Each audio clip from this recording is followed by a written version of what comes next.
March 23rd, 2026, Matthew 27:46.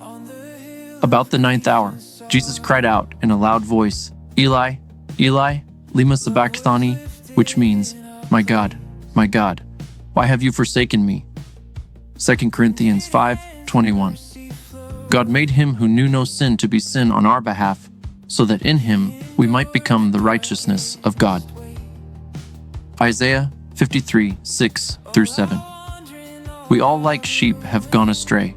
Each one has turned to his own way, and the Lord has laid upon him the iniquity of us all.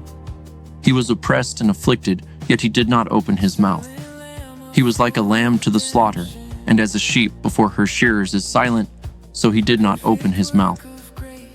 Acts 27:25-34. So take courage, men, for I believe God that it will happen just as he told me. So for your own preservation, I urge you to eat something, because not a single hair of your head will be lost. Reflection. For perfect justice, full separation was necessary. God placed the entire weight of creation's sin upon his Son. When Jesus experienced God's complete absence, he became the complete judgment for sin.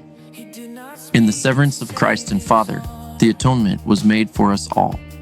Jesus, broken, bleeding, pierced, and suspended between heaven and earth, he was truly alone and completely forsaken.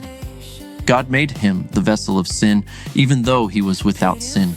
His perfect body was filled and covered by the iniquity of existence and brought to sin's death, so that we may become the righteousness of his glory. He did not defend his righteousness nor his honor, but took his place in guilt and was taken into the captivity of sin and its death for the purpose of sustaining our existence and life eternal. Nothing was done to prevent his sacrifice. Evil had won only for a day.